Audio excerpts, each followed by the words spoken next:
সাহাবায়ে কেরামদের ভালোবাসা, তাদের প্রাণ উজাড় করে দিয়ে যেই ভালোবাসা ছিল রাসূলের জন্য, আজও পৃথিবীর ময়দানে উম্মতদেরকে ওই রকম ভাবেই ভালোবাসা লাগবে। যতক্ষণ পর্যন্ত এইভাবে কেউ ভালোবাসতে না পারবে, ততক্ষণ পর্যন্ত আল্লাহর জান্নাতে যেতে পারবে না। কথা বলেন ঠিক কিনা?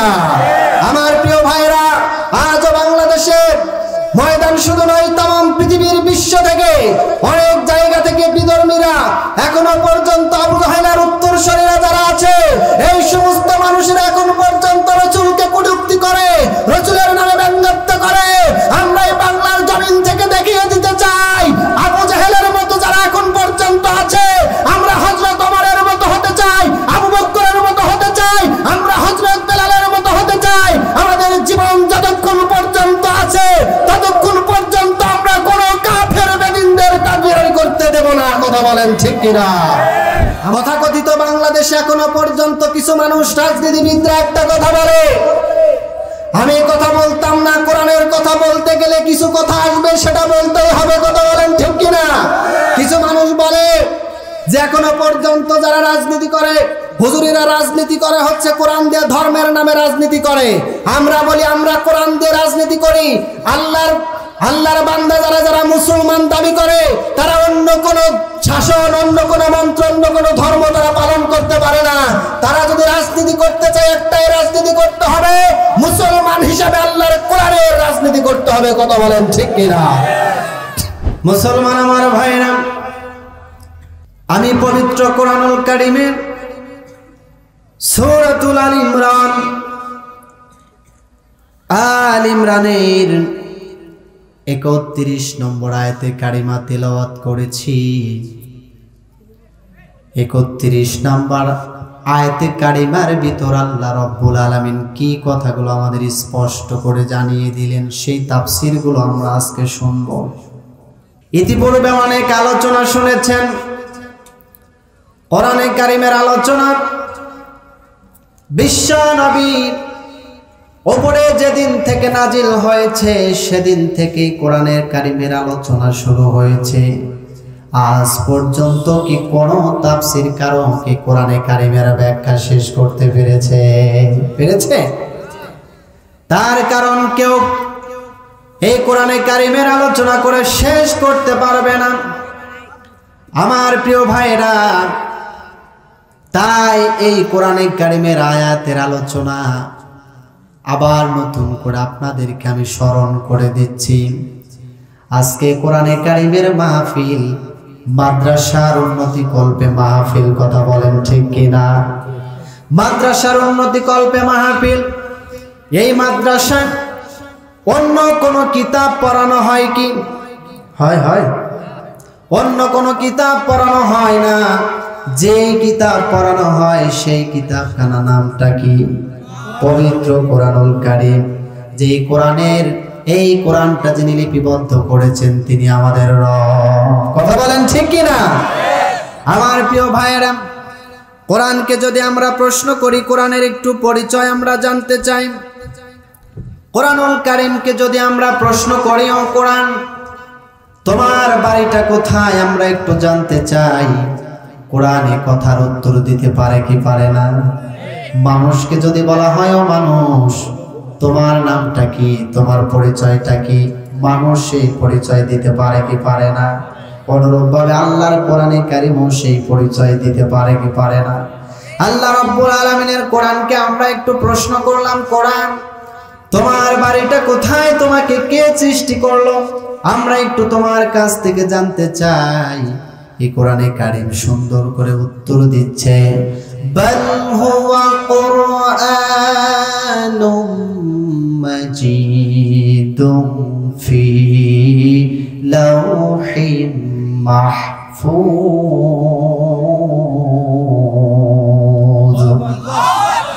আল্লাহ রাব্বুল আলামিনের কোরআনে কারীম সুন্দর করে জানিয়ে দিলেন, আমি কোরআন, আমার বাড়িটা হলো লাওহে মাহফুজে।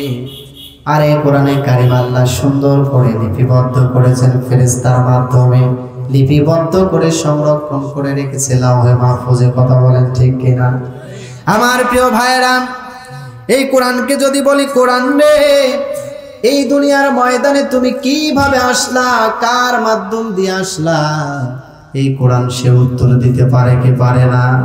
আমার প্রিয় ভাইরা, এই কোরআন কোন মাসে কোন রজনীতে নাজিল হয়েছে তাও বলতে পারে কি পারে না? আমার প্রিয় ভাইরা, কোরআন নাজিলের উদ্দেশ্য আল্লাহ পাক রব্বুল আলামিন বললেন, আলিফ লাম রা কিতাবুন আনজালনাহু ইলাইকা লিতুখরিজান নাসা মিনাদ যুলুমাতি ইলান নূর।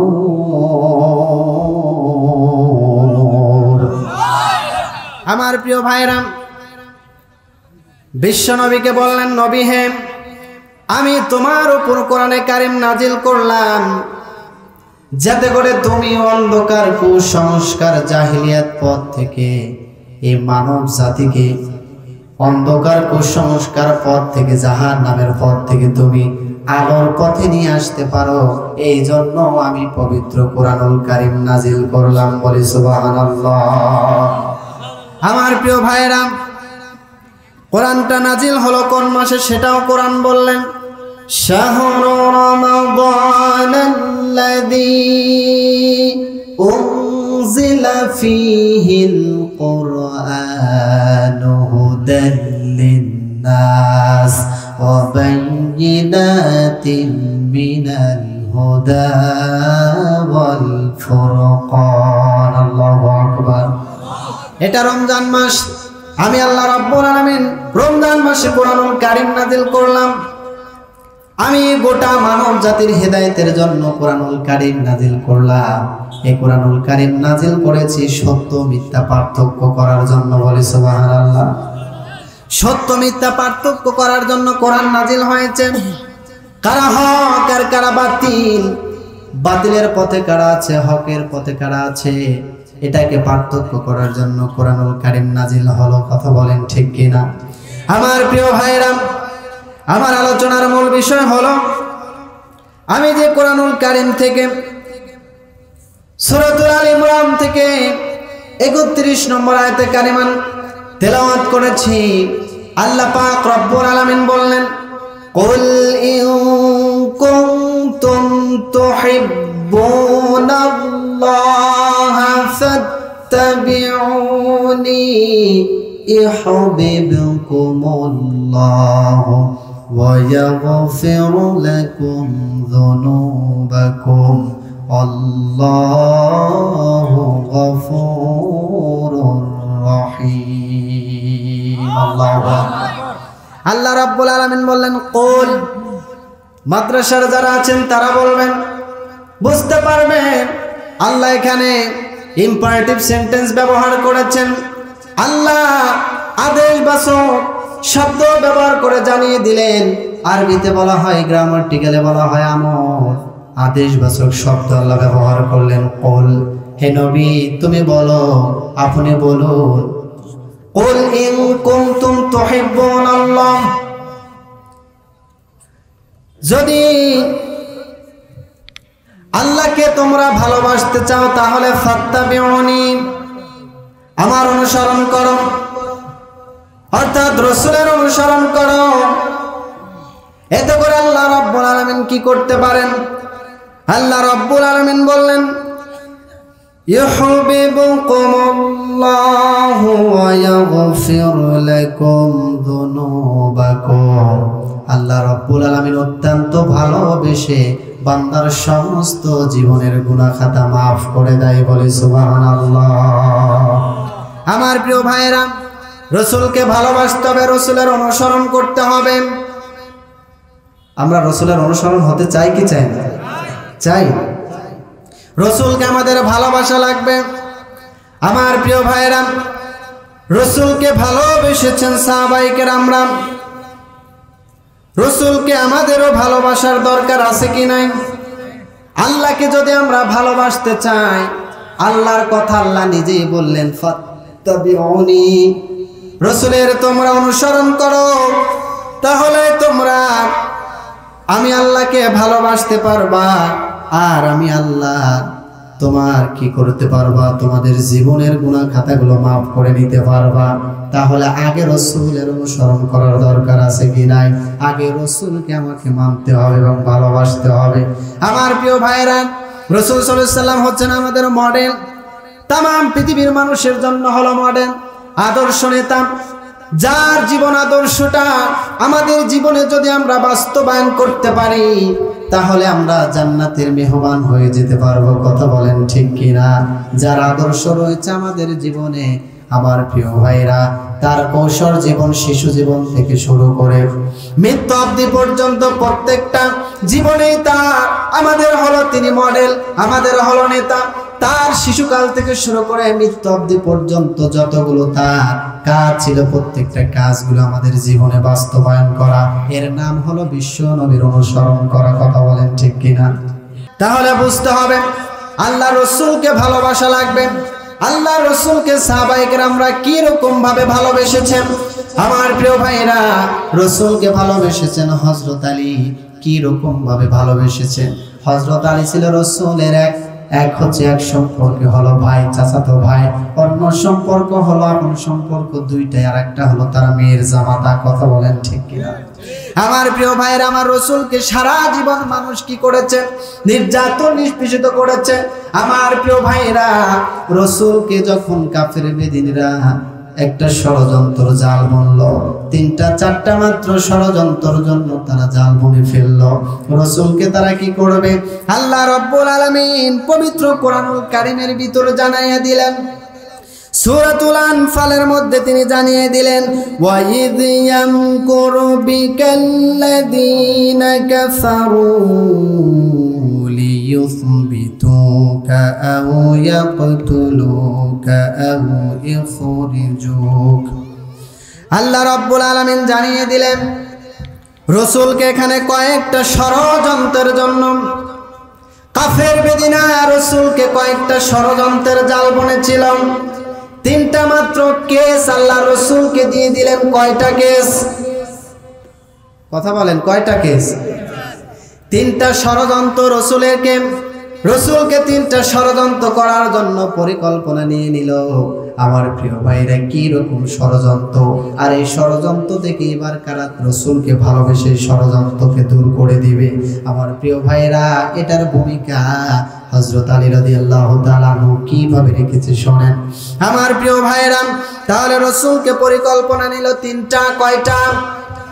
3টা পরিকল্পনা নিল। রসুলকে পরিকল্পনা নিয়েছিল তারা কি করবে, তার বিরুদ্ধে কি করবে, মামলা দায়ের করবে। সর্বপ্রথম তাকে কি করবে? জেলে ভর্তি করবে। কোথায় ভর্তি করবে? জেলে ভর্তি করে ফেলবে, তাকে হত্যা করে ফেলবে। তা না হলে তাকে আপন দেশ থেকে নির্বাসিত করে দিবে। কয়টা? 3টা। কয়টা? এই 3টা কাজ যখন তারা পরিকল্পনা করে নিল, আমার আল্লাহ রাব্বুল আলামিন আসমান থেকে ফেরেশতার মাধ্যমে জানিয়ে দিলেন, ও ফেরেশতা জিবরাইল, তুমি তাড়াতাড়ি করে জমিনে চলে যাও, জমিনে চলে যাও। আমার মুহাম্মদকে তুমি একটু খবর দাও, মুহাম্মদকে তুমি একটু জানাইয়া দাও রে, মুহাম্মদকে কিন্তু মারার জন্য মক্কার কাফিরেরা রেডি হয়ে আছে। মুহাম্মদকে জেলে বন্দী করার জন্য আবু জেহেলের দলবলেরা কিন্তু রেডি হয়ে আছে। মুহাম্মদকে যদি তারা পায় তাহলে কিন্তু হত্যা করতে পারবে রে। ও জিবরাইল, তুমি চলে যাও, তাড়াতাড়ি করে মুহাম্মদের কাছে চলে যাও, আমার বন্ধুর কাছে গিয়ে তুমি এই খবরটা পৌঁছিয়ে দাও, আজকে রাতের মধ্যে তাকে মক্কা থেকে মদিনায় হিজরত করা লাগবে। আমার প্রিয় ভাইরা, আল্লাহ রাব্বুল আলামিন খবর দিয়ে দিলেন জিবরাইলের মাধ্যমে, জিবরাইল রে তুমি চলে যাও, তাড়াতাড়ি করে চলে যাও রে জিবরাইল, তুমি খবরটা দিয়ে দাও। জিবরাইল আমিন এসে ডাক দেয়, বলে মুহাম্মদ তুমি একটা খবরটা শুনে নাও রে, তুমি আল্লাহর নবী খবর শুনে নাও, আজকে কিন্তু কাফের বেদিনীরা তোমার শত্রুরা চারটা তিনটা পরিকল্পনা নিল। তুমি যদি আজকে রাতের মধ্যে যদি তুমি এই দেশ ত্যাগ না করো, হিজরত না করো, তাহলে কিন্তু তোমার লাশ জমিনের মধ্যে পড়ে যাবে। আমার প্রিয় ভাইরা, বিশ্বনবীকে খবর দিয়ে দিলেন, তোমাকে ধরতে পারলে তারা মারবে, হত্যা করবে, না হলে জেলের মধ্যে ভর্তি করবে, না হলে দেশ থেকে যাওয়া লাগবে। ও মুহাম্মদ, তোমাকে আমি জানিয়ে দিলাম, এবার তুমি কি করবা, তোমার পরিকল্পনা নাও। বিশ্বনবী এবার ডাক দেয়া বলেন, আলী রে, ও আলী, তোমাকে আমি একটা সহযোগিতা চাই। রাসূলকে না তোমরা ভালোবাসো, রাসূলকে যদি ভালোবাসো তাহলে তুমি একটা কাজ করবে আলী। আমি কি কাজ করতে পারি? আমার জীবনটা আপনার জন্য উৎসর্গ করে দিতে পারি।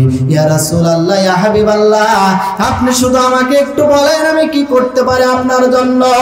এবার বিশ্বনবী ডাকতে বলল, আলী রে,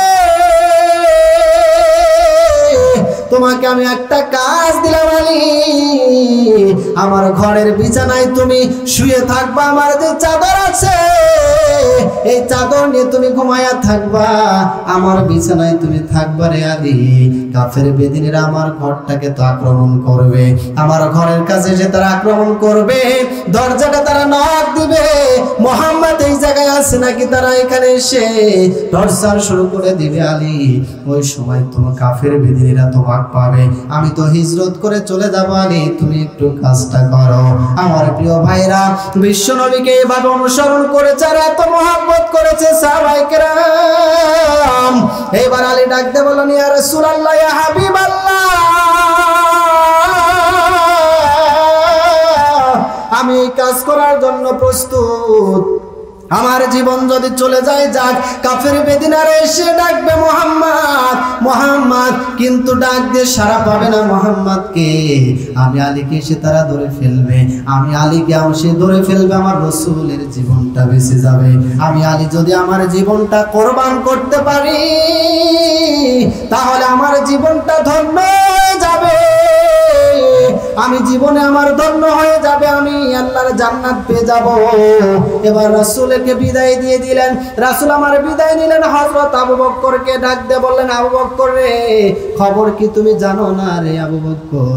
খবর তো তুমি জানো না, আল্লাহ রাব্বুল আলামিন জিবরাইল আমিনকে পাঠিয়ে দিলেন, এই খবরটা দিয়েছে আমার সফর সঙ্গে একমাত্র আমি আবু বকরকে নেব। আবু বকর, তুমি কেতে রাজি আছো? আবু বকর ডাক দিয়ে বলে, ইয়া রাসূলুল্লাহ, ইয়া হাবিবাল্লাহ, আমি আপনার কথায় রাজি আছি, কখন বের হওয়া লাগবে আপনি একটু বলেন, আমি আপনার সঙ্গে যাব। আমার প্রিয় ভাইরা রে, আবু বকর চলে গেল বিশ্বনবীর সঙ্গে। বিশ্বনবী এবার চলে গেল, কাফের বেদিনেরা এসে বিশ্বনবীকে তো পেল না, চতুর্দিক তারা ঘেরাও করে ফেলল, মক্কার আনাচে কানাচে সব রাস্তায় তারা শত্রু দিয়ে ভরপুর করে ফেলল। মুহাম্মদ কই গেল রে, তোরা একটু দেখ, তারা এই জমিনের মধ্যে আছে, অন্য কোথাও যায় নাই। নবী আমার আল্লাহর নির্দেশ অনুমতি ক্রমে হেরা গুহার মধ্যে তিনি লুকায়িত আছে। এমন ভাবে আবু বকর আর বিশ্ব নবী দুইজন চুপ করে হেরা গুহার মধ্যে আছে।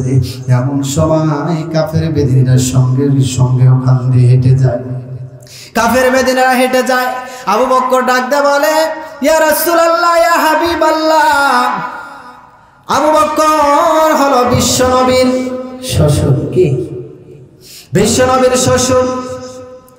আবু বকর ডাকতে বলে, ইয়া রাসূলুল্লাহ, ইয়া হাবিবাল্লাহ, এই যে সঙ্গে দিয়ে তারা যাচ্ছে, কাফের বেদিনীরা যাচ্ছে গো, আমার তো বড় ভয় লেগে যায়। বিশ্বনবী বলে, কোনো ভয় নাই রে, তুমি একটু চুপ থাকো রে আবু বকর, তুমি একটু চুপ থাকো, আল্লাহর উপর তুমি তাওয়াক্কুল করো, কোনো কিছুই কাফের বেদিন করতে পারবে না। আমার প্রিয় ভাইরা, আবু বকর বিশ্বনবীর জন্য পাগল। বিশ্বনবীকে ডাক দে বারবার বলে, নবী গো, আপনার যদি কিছু হয়ে যায় আমি বাঁচবো না, আমার অবস্থাটা খুব খারাপ হয়ে যাবে রে রাসূল। কাফের বেদিনীরা এখান দিয়ে যায়, কয়দিন যাবত না খাওয়া অবস্থায়। আমার প্রিয় ভাইরা, হেরা গুহার সামনে দিয়ে একটা ছাগলওয়ালা, বকরিওয়ালা, তিনি বকরিগুলো এখান দিয়ে নিয়ে যাচ্ছে। যাওয়ার সময় ডাক দেয়, হেরা গুহার মধ্যে ডাক দিয়ে বলল, কে রে, তুমি কই যাও? ছাগল নিয়ে যাচ্ছ, একটু তুমি থামো, আমার রাসূল কয়দিন যাবত না খাওয়া রে, তোমরা কি একটু সহযোগিতা করবা না? তোমরা একটু কি রাসূলকে ভালোবাসবা না রে? এবার বলার সঙ্গে সঙ্গে দাঁড়িয়ে গিয়েছেন, ছাগলটাকে স্টপ করে দিয়েছেন, ছাগলগুলো থেমে গেল। আমার প্রিয় ভাইরা, রাসূল আমার বলল, আবু বকর রে, এবার মেশলাম, এবার তুমি কি করো, ছাগলওয়ালাকে বলো তিনি যেন তার ছাগল থেকে একটু দুধ দহন করে দেয়। আমার প্রিয় ভাইরা, সেই জায়গা থেকে তিনি কি করলেন, তিনি তার ছাগল থেকে দুধগুলো দহন করে দিলেন। রাসূল আমার ডাক দিয়ে বলে, আবু বকর, তুমি একটু বলো সুন্দর করে যেন দুধটা দহন করে। এবার আবু বকর ডাক দিয়ে বলে, সাধারণ কোনো লোক কিন্তু দুধ পান করবে না, দুধ যিনি পান করবেন তিনি আখিরি জামানার পয়গম্বর, এই উম্মতের শ্রেষ্ঠ সেরা জনাব মুহাম্মদুর রাসূলুল্লাহ সাল্লাল্লাহু আলাইহি ওয়াসাল্লাম, যিনি কিয়ামতের মাঠে মানুষদেরকে শাফায়াত করার জন্য প্রস্তুত হয়ে থাকবে, যার সুপারিশ ছাড়া কেউ জান্নাতে যেতে পারবে না, এমন একজন নবী কিন্তু এই দুধটা পান করবে।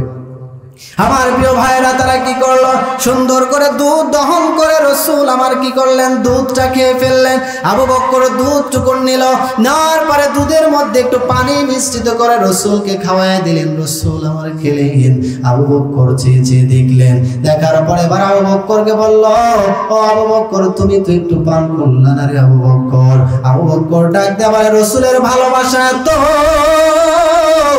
রাসূলের প্রেমে পড়ে গেছে আবু বকর। আবু বকর ডাক দিয়ে বলে, ইয়া রাসূলুল্লাহ, ইয়া হাবিবাল্লাহ, আপনার ক্ষুধা নিবারণ হয়েছে, আপনি দুধটা পান করার পর আমার কলিজা শীতল হয়ে গেছে, বলে মারহাবা। আমার প্রিয় ভাইরা, আবু বকরের কলিজা মোবারক ঠান্ডা হয়ে গেছে, রাসূলের ক্ষুধা নিবারণ হয়েছে।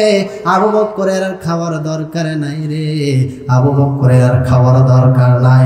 আমার প্রিয় ভাইরা, এইভাবে সাহাবায়ে কিরামরা বিশ্ব নবীকে কত মহব্বত করেছে, কত ভালোবেসেছে। আমার প্রিয় ভাইরা, আমাদেরকেও ভালোবাসার দরকার আছে কি নাই? আমার প্রিয় ভাইরা, আবু বকরের কথা বলবো, ওমরের কথা না বললেই নয়।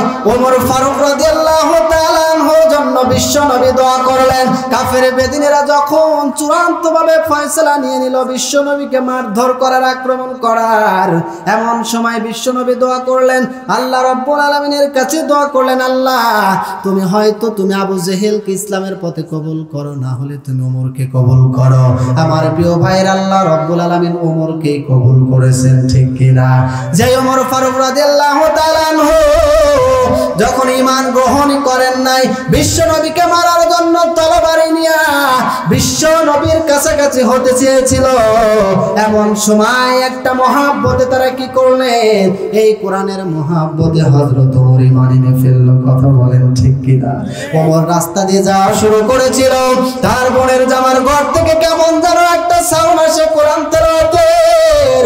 হযরত ওমর বুঝতে পারলো কেমন যেন একটা মধুর সুর আসে রে, কেমন সুর শুনে হযরত ওমরের হৃদয়টা গলা শুরু করে দিল।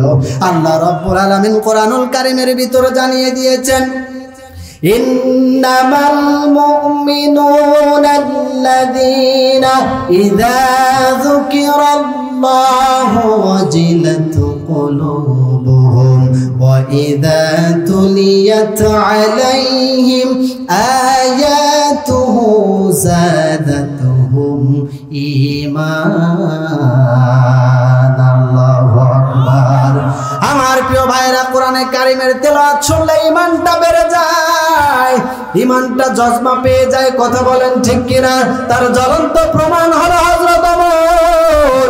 হযরত ওমর যখন কোরআনে কারীমের তেলাওয়াতটা শুনতে পেল, কোরআনে কারীমের তেলাওয়াত শোনার সাথে সাথে তার ঈমানটা এমন ভাবে জ্বলে উঠল, ঈমানটার সঙ্গে সঙ্গে তার বেড়ে যাওয়া শুরু করলো রে ভাই। হযরত ওমর তখন আর বিশ্ব নবীকে মারার আর কোনো কায়দা কৌশল নাই। ডাক দেয়া বলে, তোমরা কেমন কি কিতাব পড়ো? এই কিতাবটা আমি পড়তে চাই, আমি ধরতে চাই। যদি এইটা পড়তে চাও কি করা লাগবে? ওযু করে আসো, তারপরে তুমি কোরআনটা ধরো। এটা এমন একটা কিতাব ওযু ছাড়া ধরা যায় না। আমার প্রিয় ভাইরা, হযরত ওমর ফারুক রাদিয়াল্লাহু তাআলা আনহু তিনি কি করলেন, ওযু করে আসলেন, তার বোনের জামাই ওই জায়গায় উপস্থিত, বোন উপস্থিত। ডাক দিয়ে বললেন, এবার আমি কি করতে পারি? বলে, কোরআন তুমি পড়বা, ঠিক আছে, পড়া আগে তোমাকে শিখতে হবে। আর এটা শেখার জন্য মহান একজন শিক্ষক আছে, যেই শিক্ষকটা তামাম পৃথিবীর মানুষের শিক্ষক, আর আমার আল্লাহর হলো ছাত্র জনাবে মুহাম্মদুর রাসূলুল্লাহ সাল্লাল্লাহু আলাইহি ওয়াসাল্লামের কাছে যাওয়া লাগবে রে। তুমি যাকে তুমি হত্যা করার জন্য পরিকল্পনা নিলা, তিনি হলেন আখির জামানার পয়গম্বর। তিনার কাছে গিয়ে তোমাকে আগে ঈমান আনা লাগবে। আমার প্রিয় ভাইরা, হযরত ওমর ডাক দিয়ে বলে, তাড়াতাড়ি চলো, আর আমি এই জায়গায় এক মুহূর্তেও থাকতে চাই না। আমি এবার চলে যাব, আমি বিশ্ব নবীর দরবারে চলে যাব। বিশ্ব নবীর দরবারে তিনি চলে গেলেন। বিশ্ব নবীর দরবারে গিয়ে বিশ্ব নবীর সাথে মোলাকাত করে তিনি ঈমান গ্রহণ করে ফেললেন। আমার প্রিয় ভাইরা, এই কোরআনে কারিমের তেলাওয়াত যেখানে হয়, ঈমানটা বৃদ্ধির সম্ভাবনা আছে কি না? আছে কি নাই? শোনো শোনো ইয়া ইলাহি আমার মোনাজাত, শোনো আমার মোনাজাত। বলা যাবে কি যাবে না? একটু সবাই একসঙ্গে বলতে পারবেন? মুখ খুলে একটু আল্লাহর কালাম আমরা মোনাজাত করি, ছন্দে ছন্দে আল্লাহর কাছে আমরা মোনাজাত করি।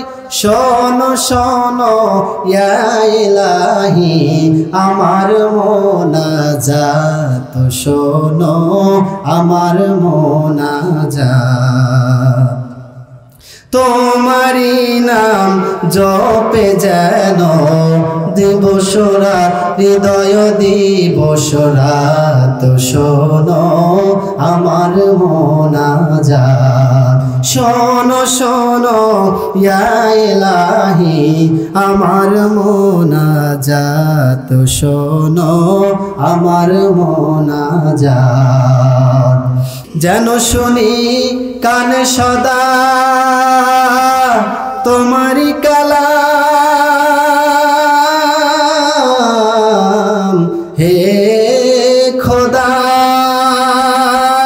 চোখে যেন দেখি শুধু কোরআনের আয়াত, শোনো আমার মোনাজাত।